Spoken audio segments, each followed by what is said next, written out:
such massive realms, so outnumbered, but you have to remember that the Spanish annihilated the pre-existing cultural leadership by wiping out the indigenous priest classes, who were the teachers, historians, bankers, and community leaders of these societies.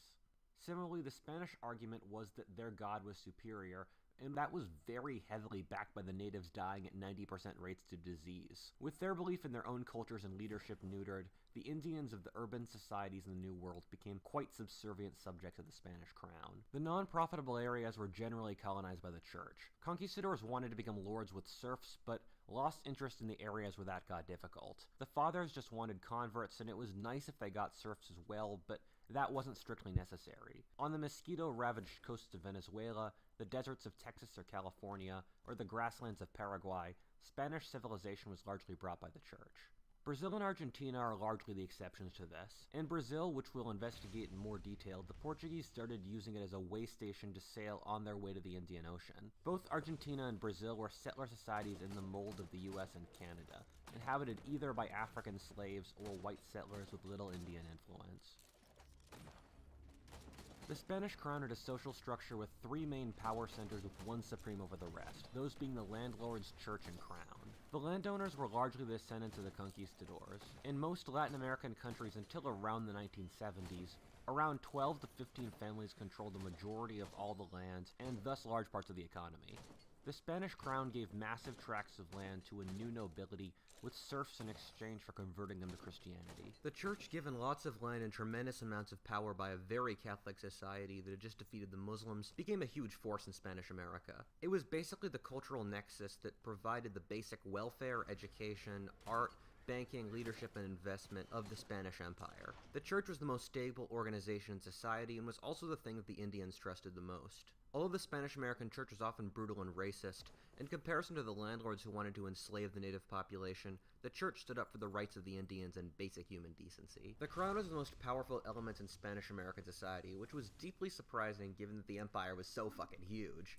It would take nearly half a year for orders from the crown to reach a place like Bogota in Colombia, and even longer to reach Manila in the Philippines. Something that's very key to understand at the Spanish Empire is that they were clearly consciously trying to model the Romans. A mistake I read about in a lot of colonial histories is that they view the Spanish colonial officials as idiotic thugs who were purposely trying to impoverish their subjects. That's not accurate. The Spanish officials were actually remarkably well-educated and intelligent, studying Roman law and Greek philosophy at some of the best universities in the world, but their understanding of the world was very different than ours. The Spanish were the last of the old-school empires in Europe. What I mean by that is that before the modern world, most empires were not economically based. Instead, they tried to control their societies through hierarchy. They tried to maintain religious homogeneity in order to maintain social cohesion, centralize power as much as possible in order to maximize their power, try to control trade to support their social hierarchies, and build societies as cohesive, supposedly symbiotic hierarchies rather than maximizing freedom. They all trusted that educated gentlemen and nobilities would manage a state better than a bunch of rabble. As of the 16th century, this is how every successful empire in a European gentleman's collective consciousness had been maintained across history, whether the Romans, Persians, Chinese, etc. However, starting right after the Spanish Empire formed, new forms of empire were created, those based on financial rather than hierarchical power. People were encouraged to work for the empire through market incentives rather than a social superior telling them to do so. Starting with the Dutch and the British and then taking in the French and reaching an apex with the Americans, empires became structured to maximize outputs and freedom of action so that the society could become as efficient and powerful as possible. I once read a book written in the 1940s saying that Mexico was poor and America rich since the Spanish thought one became wealthy by controlling gold and the English thought it was by making stuff. These market-oriented societies absolutely wrecked hierarchy-based empires like the Spanish, Ottomans, Chinese, etc. as time passed. Saying this will prevent me from ever visiting Spain, but it's really more useful to the Spanish Empire as a midpoint between a Muslim empire like, say, the Ottomans, and a country like France. That honestly does make sense given that the most civilized and developed parts of Spain, and the parts most involved in the colonization of the New World, were heavily culturally Arab and Muslim not that long before the colonization of the New World started. The Spanish imperial model was basically exactly the same as the Ottoman, with a colonial warrior noble class ruling over the empire with a unified crusading religion as the source of political legitimacy and a large centralized absolutist monarchy. The native populations were stripped of leadership while the market economy and science were distrusted, and attacks on religious authority brutally crushed. But back to the main point that I teased. The Spanish were trying very hard to model the Roman Empire and succeeded in a lot of ways. The biggest similarity is that both used culturally coherent aristocracies to dominate diverse and large regions. A Quechua Indian peasant in the Peruvian Andes shared nothing with a cowboy in Argentina or a Congo-speaking slave in Cuba, but their landlords shared a culture that became Latin America. A wealthy person from Mexico City could immigrate more than 1,000 miles to Lima and experience the exact same culture. This was very different from the British colonies, in which a trip 500 miles north from Baltimore to Boston would take one in an entirely different economic, social, religious model. Until the Revolution, the British colonies distrusted each other more than their mother country. The Spanish were trying very hard to imitate the Roman Empire of around 100 AD at its height, but instead ended up pretty similarly to how the Roman Empire worked around 400 with Diocletian in its decline. In both of these states, the centralized government was trying too hard to maintain more power over a region than really made sense. Both states were trying to get Stalin levels of control over their countries when transportation was being done by mule. This resulted in sclerotic bureaucracies which passed lots of legislation that they really couldn't enforce. The Spanish crown sent around 500,000 edicts to America during the colonial era, most of which were irrelevant, didn't work with local conditions, and then ended up being condensed around 7,000 laws that made sense. Spanish America had really complex legal codes, which were in fact so complicated that they were only enforced in the breach rather than to the letter, since that would have just been impossible. This is effects even today, with Latin America known for being one of the most bureaucratic and red tape-based parts of the world, which hurts business terribly. The Spanish crown would send viceroys to the disparate parts of the empire and have them rule like kings for a couple years. In order to prevent the provinces from becoming too independent of the Spanish crown, none of the top positions were allowed to native-born whites, with those top positions being controlled by Spaniards from Spain itself. The second someone was born in America, they became a literal second-class citizen. The Spaniards created a system of forced labor and servitude in which Indians and blacks had to work for Spanish nobility. This was pretty similar to Diocletian's Rome, in which a government-based serf economy resulted in profound inequality, a strangling of the market economy, and declining population growth, as so much was extracted from the population that there weren't enough resources for people to have lots of kids. Spanish America expanded really quickly and then faced economic and demographic decay. The borders of Spanish America were roughly the same in 1590 as 1790, and the population of Mexico in 1700 was 4.5 million, or a quarter of what it was under the Aztecs. For example, the little more than 1,000,000 or so people who immigrated to America in the colonial era bred like crazy and had a population of 10 million in 1820. A key point is that Spanish America, like Spain before it, was an urban civilization, unlike British North America that was rural. A couple Spanish landlords would live in the city, extracting resources from the white, black, or native serfs around them. Speaking to other elites, well, they shared practically nothing with their serfs, and so the society itself was fairly weak. Something you really need to understand about Latin America is that it, alongside India, are the most multiracial and also ethnically diverse of the main civilizations. In Latin America, a white ruling class installed itself, and then a complex caste system developed with different ethnicities performing different roles in the society. In Venezuela, for example, the Castilian Spanish were the ruling class, the native-born whites controlled a lot of the economic power, people from the Canary Islands were the merchants and artisans, the herders were mixed-race white-black native, blacks worked in the plantations, and either mixed-race or full-blood natives were serfs. I think the most important element for a society's success is social cohesion, and that people trust that the other elements of the society are trying their best, that the rulers aren't cheating the people, and other groups aren't free-riding. Japan and America are both very successful societies that share practically nothing in common except social cohesion. Latin America, meanwhile, is one of the regions in the world that scores lowest on this metric, with Latin Americans not trusting their governments or even neighbors at all. This was accentuated by having different races living together, providing different roles, while having a literal parasitic ruling class and a docile peasant class completely alienated from the modern world. This will have profound effects on the society that we'll discuss later. A big factor for Latin America is the peasantry and lower classes were basically not represented at all in the social structure. There was no system of accountability and feedback loop between the lower and upper classes, which turned Latin America into a profoundly aristocratic society. I was once reading a book written in the 1940s which said that your average mid-level Brazilian city would have an opera house and no functioning sewer system, and your average American city would be the opposite. Brazil's sort of a weird twisted mirror to all of this, where the Portuguese government was way more lax than the Spanish, but it did have a lot of similar policies. The Portuguese government banned the printing press, set up massive aristocratic plantations where people brought slaves in to create a complex white-black caste system. At the same time, the Portuguese didn't have as strong a hand as the Spanish did, but you see similar aristocratic results appearing in Brazil as in the rest of Latin America. A lot of this just comes from the economics of sugar slavery, which creates similar results to what happened in Latin America. I mean, look at the Roman Empire, which, as it got higher and higher percentages of slaves, became more similar to how Latin America developed. Two of the most brutal things I ever read in history books were both about Mexican history. The first was, Mexico is one of the few nations that when it was born you couldn't tell if it was an abortion or not, and the other was, Mexico is an epilogue to the Spanish Empire. Confused? Let me explain. As I tried to explain before, the Spanish government set up Latin America in order for them to administer it directly, and so that the colonies could not act independently. This meant that when the Spanish colonies did get independence, they continually floundered about and failed to act independently of the Spanish crown. When Spain was invaded by France during the Napoleonic Wars around 1810, each of the Spanish-American colonies collapsed into what amounted to civil wars. People often talk about wars of liberation, but they were really normally just brutal race and class wars as the fabric of society fell apart with one local faction supporting the Spanish and the other independents. For example, about 25,000 people died in the American Revolution, while 400,000 died in the Mexican, but both countries had roughly similar populations. This was since the collapse of Spanish power resulted in a collapse in society in Mexico, while the collapse of British power in America was just normal business. Afterwards, the Latin American nations formed under caudillos or independent cults of personality as their government.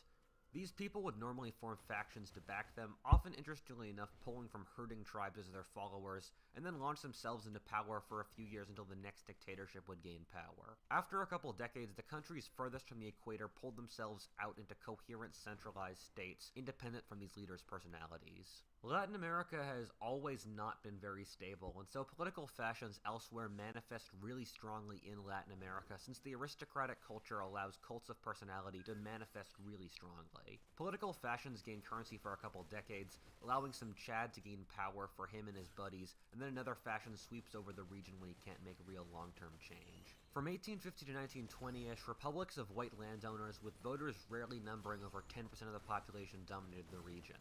From 1920 to 1960, the area was dominated by dictatorial nationalist technocracies that were a weird mix of right and left-wing policies. Military dictatorships competed with communists and almost always won from 1960 to 1980. Liberal democracies gained power from 1980 to 2000, followed by a shift to left-wing governments until around 2016, shifting back to further right governments. It would be an exaggeration to say these ideologies don't matter. The countries that supported neoliberalism ended up far better than those that went for communism, for example, but it wouldn't be a horrific exaggeration. For example, in both 1900 and today, the average Latin American had 1/4 of the GDP of your average American. The region has been moving forward in the last few decades, forming a real middle class in large cities, for example, but the whole world has also been moving forward really fast, meaning that Latin America has been running very fast to stay in the same spot in relative power in the world stage as it's ever been. In fact, the rise of Eastern Europe and East Asia makes Latin America look downright pathetic and embarrassing. Latin America clearly has problems. Anyone, especially Latin Americans, realize that. They wouldn't be migrating to the US or Spain in the tens of millions if that wasn't the case. Countries like Brazil and Mexico have more annual gun deaths due to crime than deaths in actual war zones like Syria or Iraq. Many Latin American countries like Brazil or Venezuela are in the worst economic conditions in their entire recorded histories now, with millions of the global middle class slinking back into poverty. Why, however?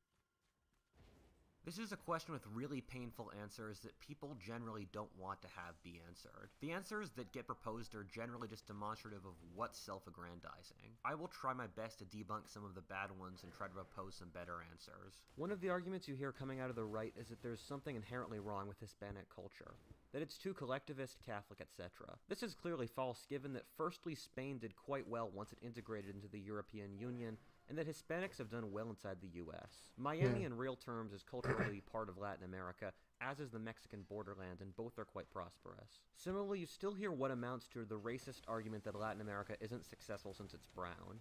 This ignores the immense diversity in Latin America.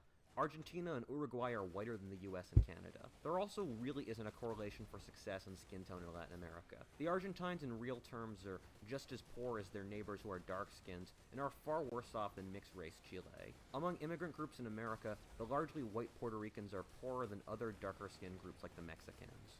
You get the geography argument, which has some validity in that Latin America has had horrific diseases for a lot of its history, massive deserts and jungles. However, you also get Latin American countries like Argentina that have what amounts to a perfect climate, some of the best soil in the world, and a big river system, and they still failed. Also, America was able to get around the South's disease problems, the deserts of the West, and difficulty farming the Great Plains through technological advance.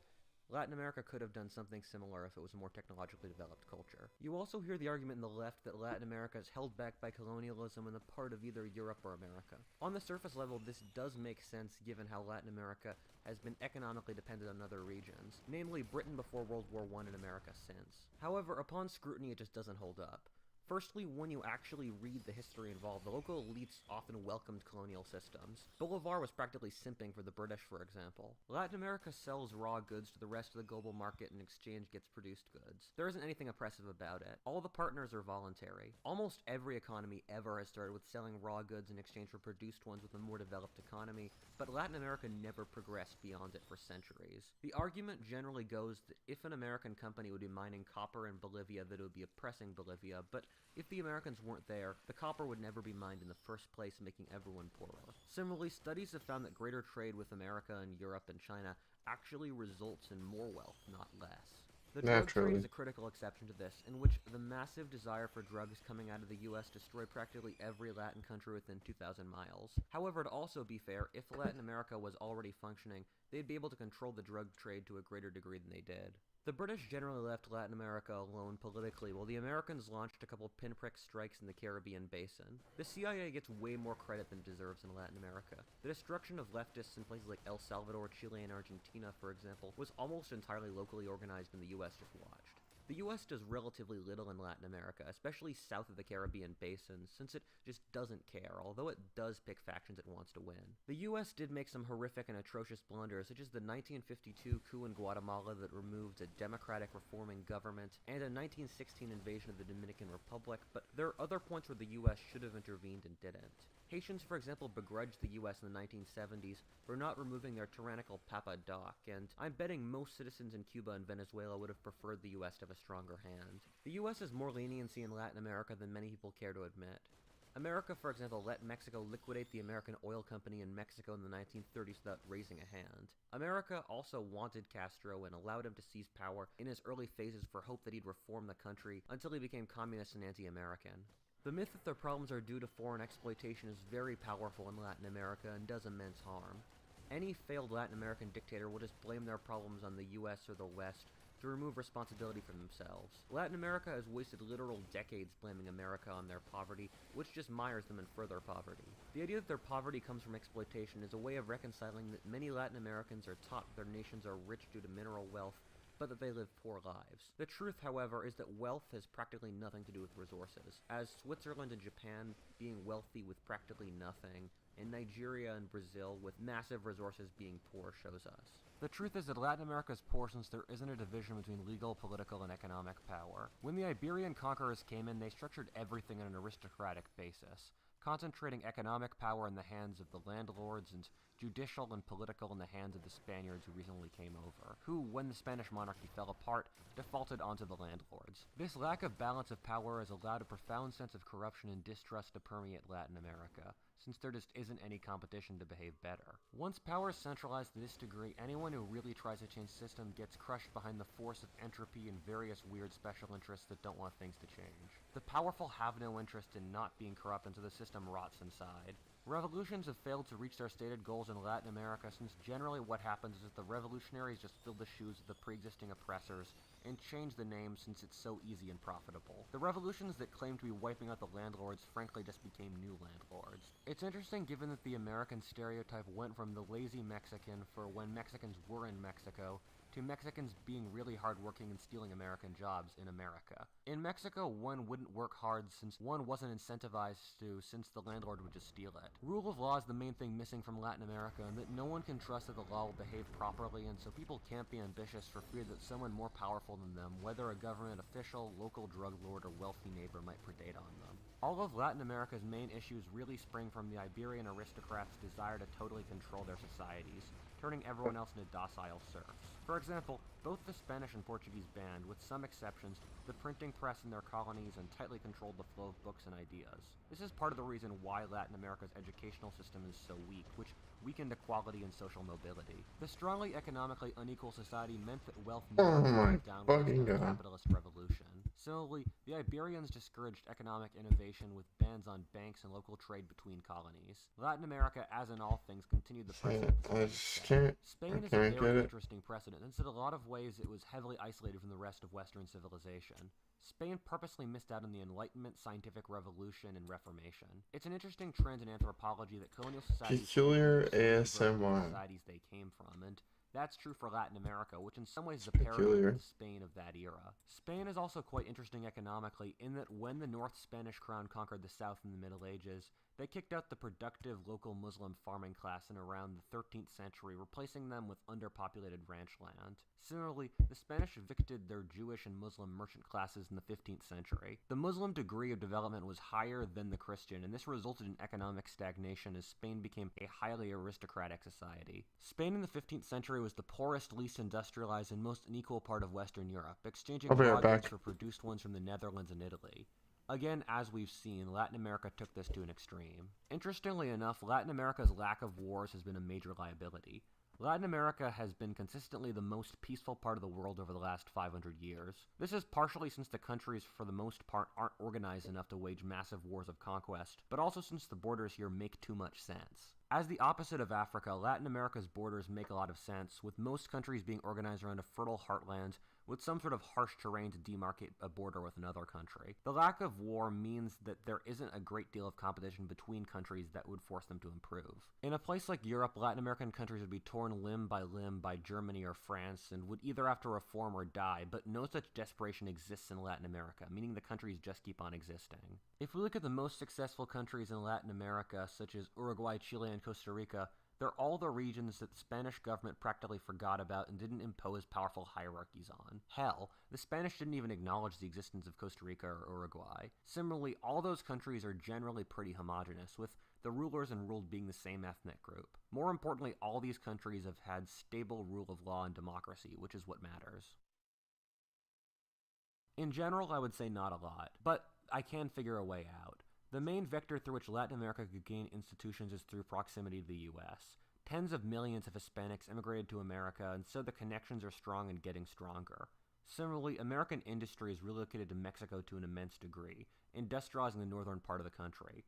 This is the only part of Latin America that's competitively industrialized. This is how societies become more successful almost every time, by proximity, often lasting centuries with other more successful societies. I'm not sure if this is going to work, yet it's the main way I can see Latin America pulling itself forward. Maybe some genius will be born who can bend the centuries of corruption and parochialism, but that sounds unlikely to me. Maybe wars will start ripping across the southern cone, forcing mass competition between nations, sparking progress, but I also don't find that likely. Latin America's way forward, in my opinion, is to have Cuba and Mexico industrialized due to American influence and have other Latin American countries try to copy them. Whatifalthist, and thanks for watching. If you enjoyed that video, please like, comment, subscribe, or stay tuned for additional content. Or alternatively, check me out at Patreon, where I've got my cultural history of America and history of the world. As always, thanks so much for watching and have a great day.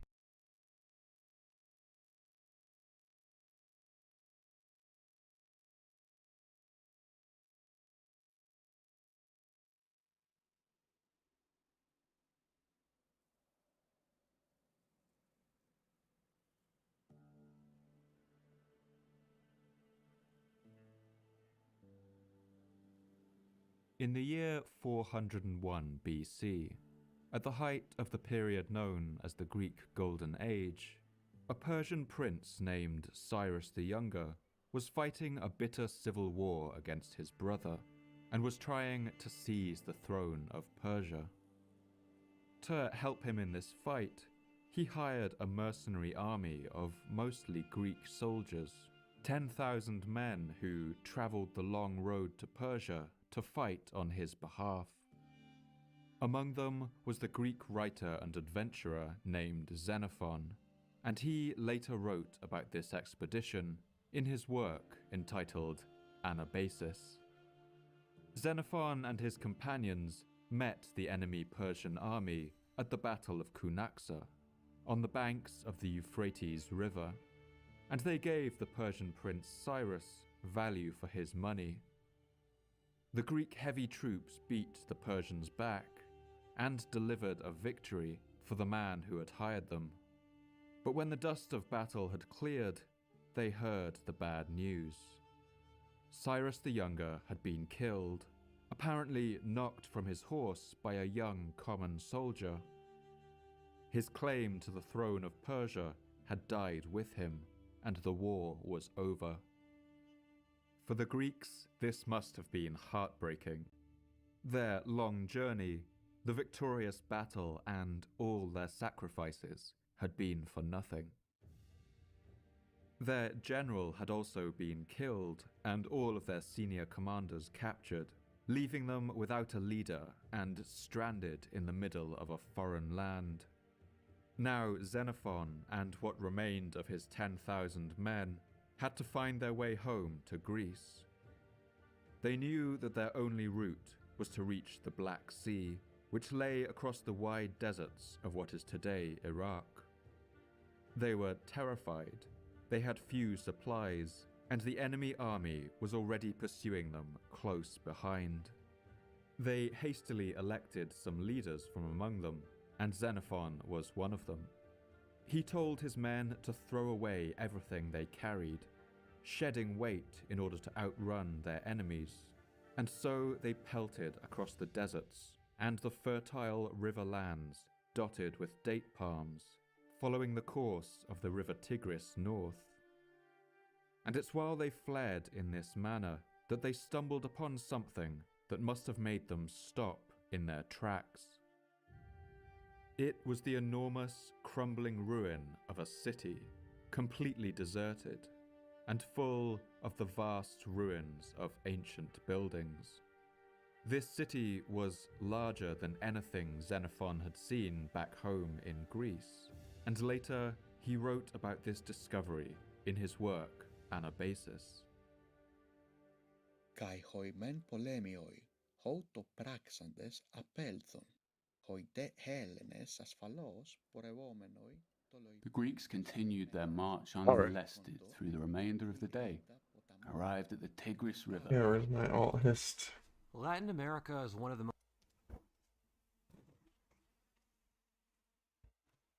When you think of empires, with the exception of maybe the Carthaginians and Egyptians, you don't really think about Africa.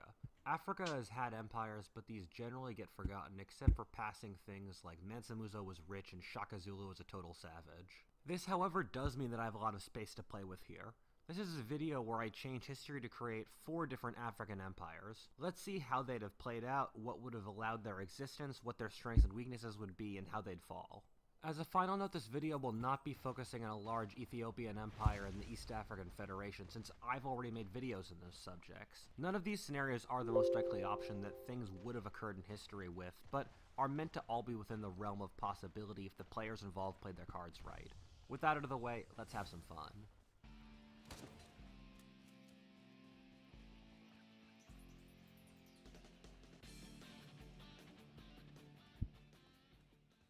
Africa is a fascinating continent and one with an incredibly long history, reaching millions or hundreds of millions of years into the past. I was watching an interesting documentary on a subject called Origins of Africa. It talked about how Africa has faced glaciers, asteroids, and breaking up with the Americas. It's always interesting to see the tortuous path of geological history, in which parts of Africa used to have Canada's climate.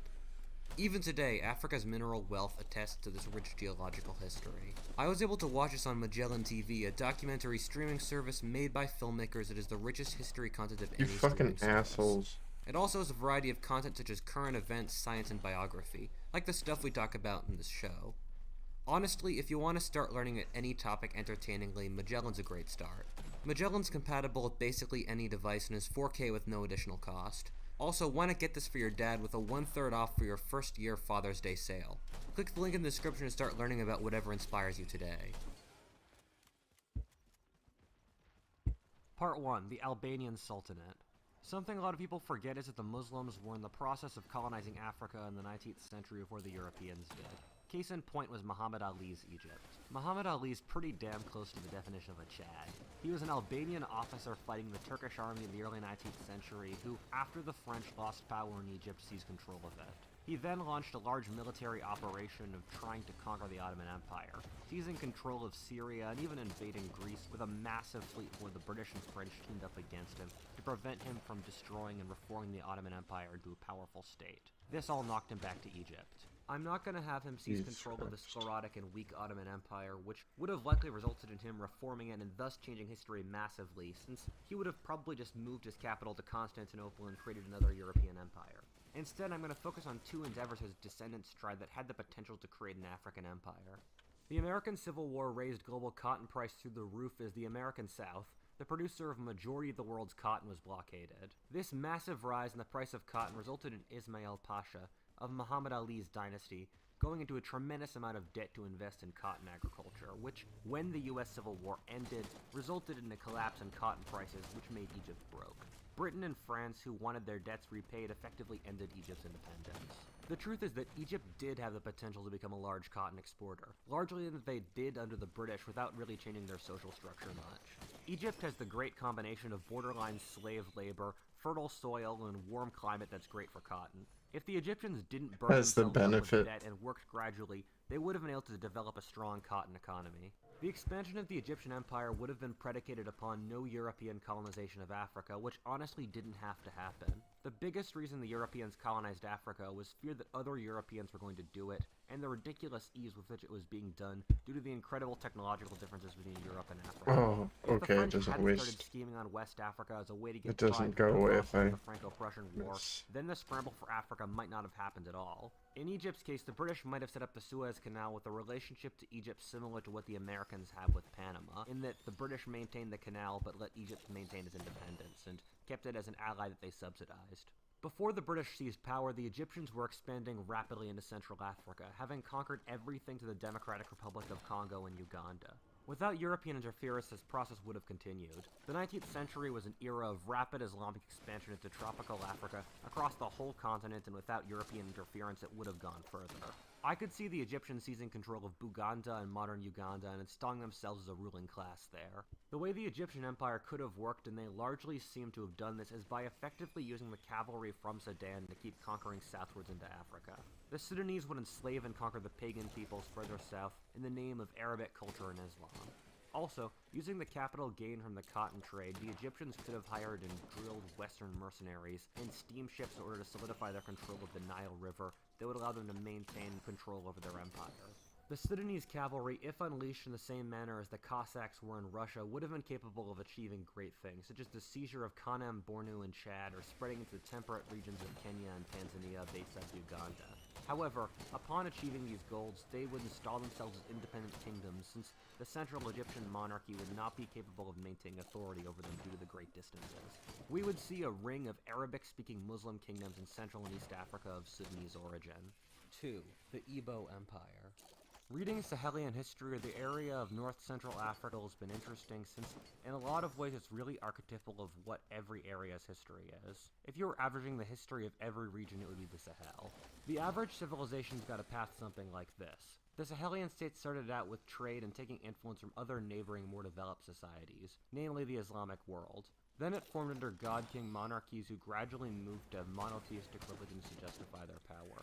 Centralized empires kept on falling apart after growing corrupt after a couple generations and collapsing due to internal tension after being conquered by states at the edge of the kingdom or nomadic barbarians. These external powers would build larger, centralized kingdoms and the cycle would continue.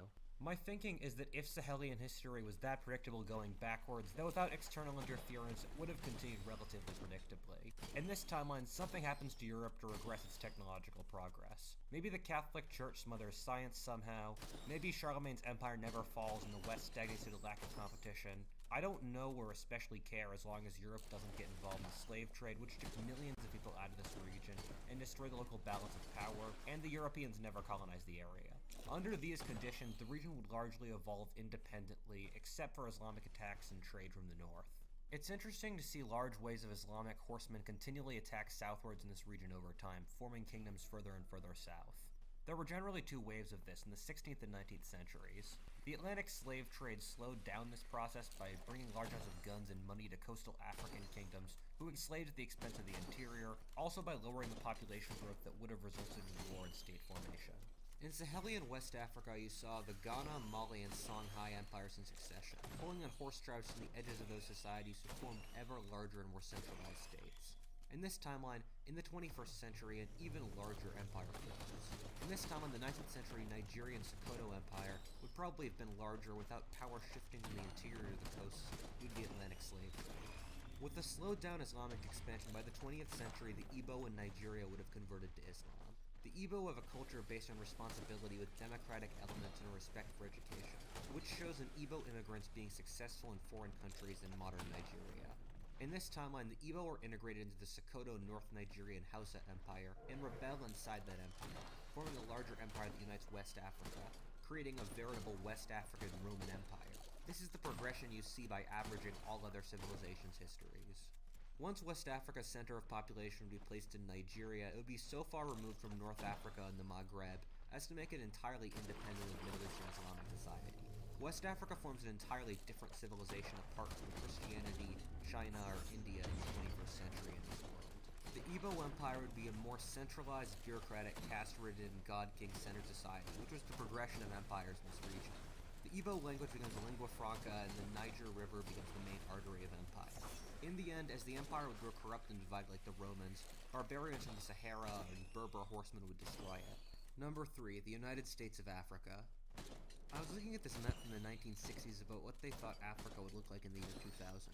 There's a lot of weird stuff to unpack in this map, but the biggest thing that struck me was the United States of Africa. I did a bunch of research, and I found that it was a black nationalist fantasy in the 1920s of forming a pan-African state called the United States of Africa. Driven by Jamaican black nationalist Marcus Garvey, it's fascinating to think about what could have happened if that had occurred. Now here's my wank scenario on how to create it.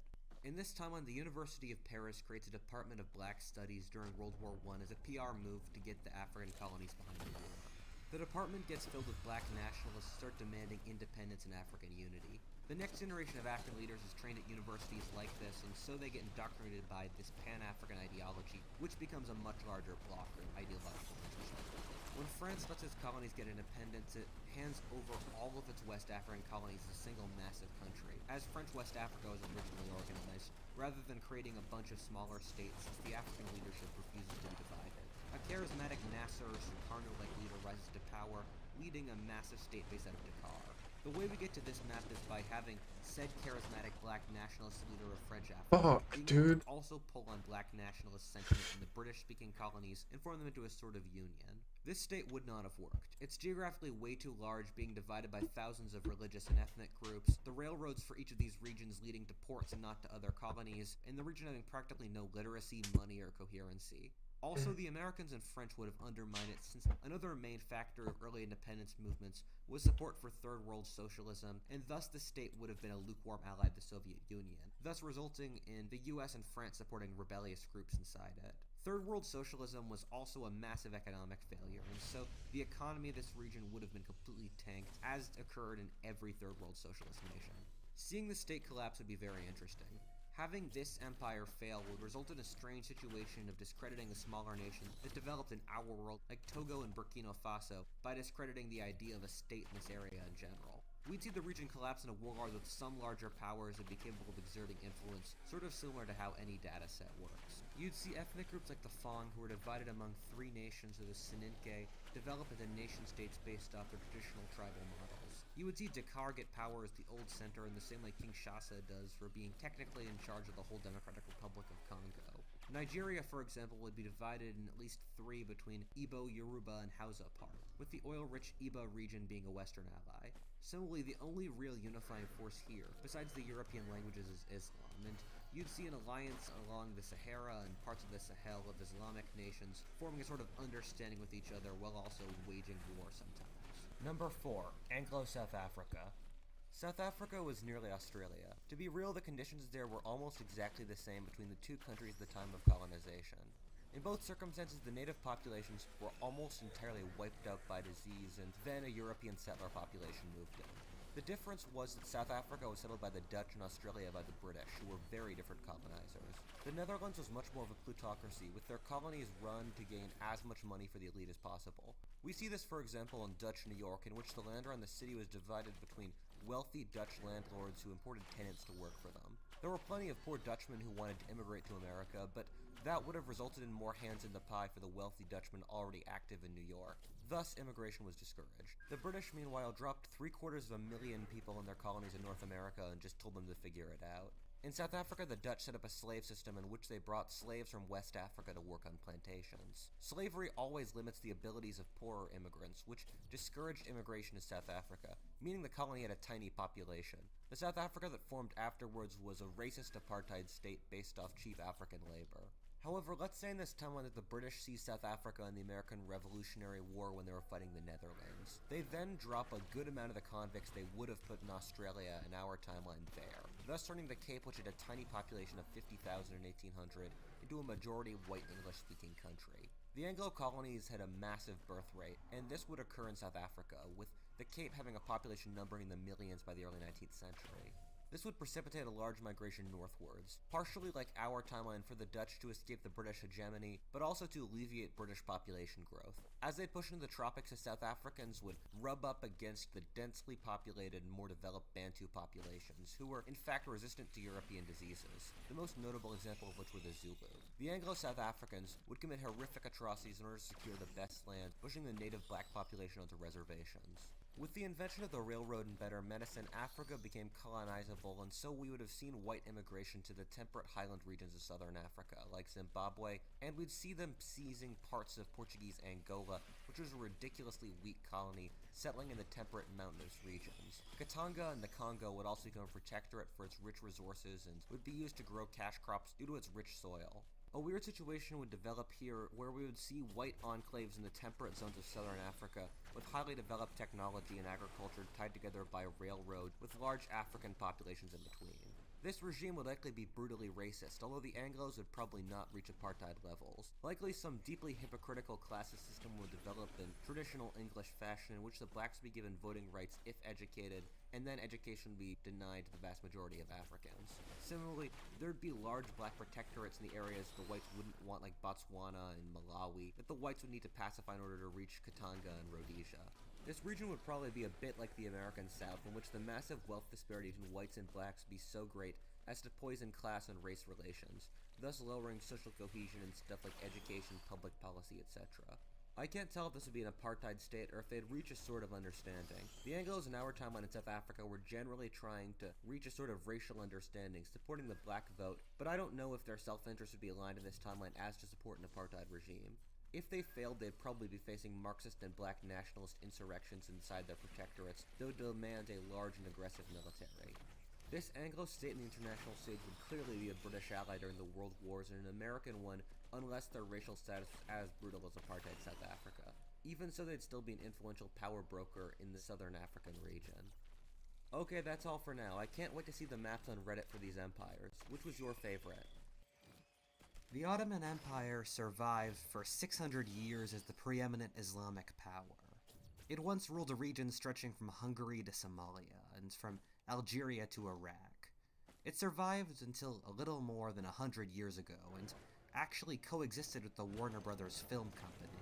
However, what if this once august state never fell and existed to the present? How would it affect borders, culture, wars, demographics, and the rest of history? That is the question of this alternate history.